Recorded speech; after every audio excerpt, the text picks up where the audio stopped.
नमस्कार दोस्तों, आप लोगों का बहुत बहुत स्वागत है मेरे चैनल पर। दोस्तों, मेरे पास एक इन्वर्टर एसी का स्टेबलाइज़र है। स्टेबलाइज़र का नाम है माइक्रोटेक।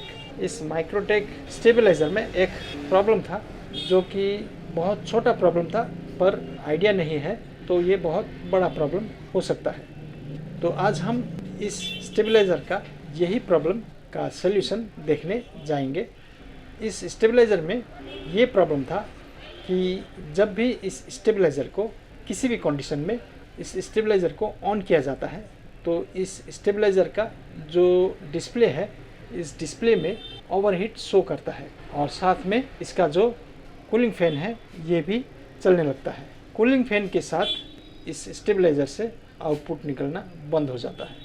तो ये था इस स्टेबलाइज़र का प्रॉब्लम। इस प्रॉब्लम को कैसे सॉल्व किया है मैंने, आज मैं इस वीडियो में आप लोगों को दिखाऊंगा।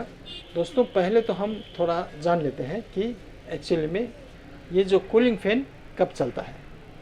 ये कूलिंग फैन तब चलता है जब स्टेबलाइज़र ओवरहीट होता है, यानी कि स्टेबलाइज़र का अंदर जो ट्रांसफार्मर होता है वो ट्रांसफार्मर ज़्यादा गर्म हो जाने से ये कूलिंग फैन चलने लगता है। लेकिन इस स्टेबलाइज़र में ऐसा बात नहीं है। आप स्टेबलाइज़र को जब भी चलाते हैं, यानी कि ठंडे होने के बावजूद भी अगर आप इस स्टेबलाइज़र को ऑन करते हैं तो तुरंत ही इसका कूलिंग फैन चलने लगता है। तो चलिए हम पहले इस स्टेबलाइज़र को खोल लेते हैं, उसके बाद आगे हम बात करेंगे। तो दोस्तों, जैसे कि आप लोग देख पा रहे हैं, मैंने इस स्टेबलाइज़र को खोल लिया है। इस स्टेबलाइज़र में एक ट्रांसफार्मर होता है, एक सर्किट बोर्ड होता है, एक डिस्प्ले होता है और एक कूलिंग फैन होता है। जैसे कि ये है इसका ट्रांसफार्मर, यहाँ पे है डिस्प्ले, यहाँ आप लोग देख सकते हैं डिस्प्ले है, ये डिस्प्ले है। ये डिस्प्ले सीधा इसका सर्किट बोर्ड का साथ जुड़ा हुआ है। जैसे कि ये है इसका सर्किट बोर्ड, आप लोग देख सकते हैं, ये ऐसा होता है इसका सर्किट बोर्ड। इसमें रिले है, 2-4 रिले हैं जिससे इस स्टेबलाइज़र को कंट्रोल किया जाता है, यानी कि इस स्टेबलाइज़र का आउटपुट वोल्टेज को कंट्रोल किया जाता है।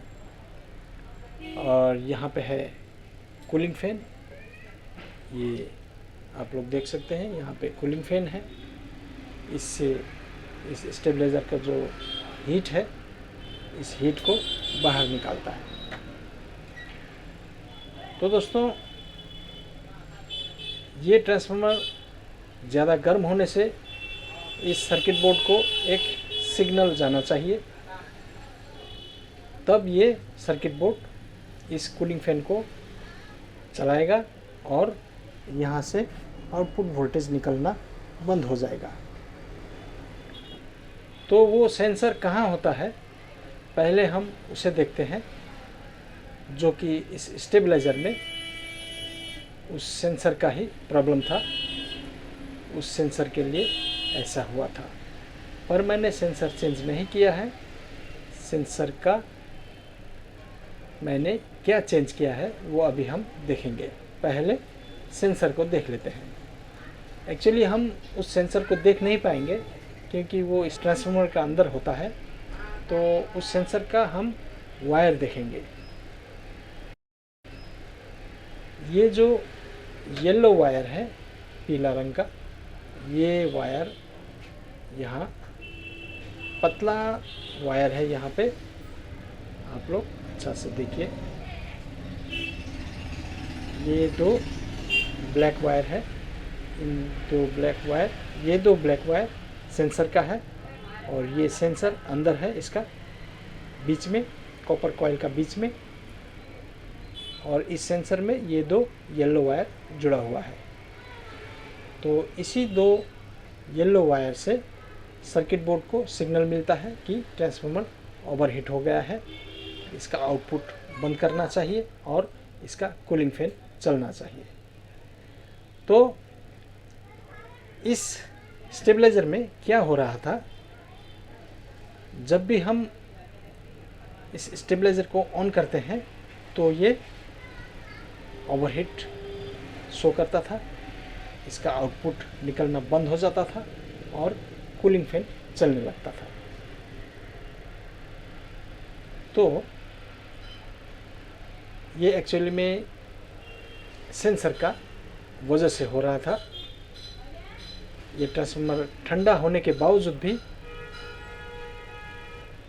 ये सिग्नल गलत बता रहा था सर्किट में और इसका आउटपुट निकलना बंद होता था, डिस्प्ले में ओवरहीट शो करता था और कूलिंग फैन चलता था।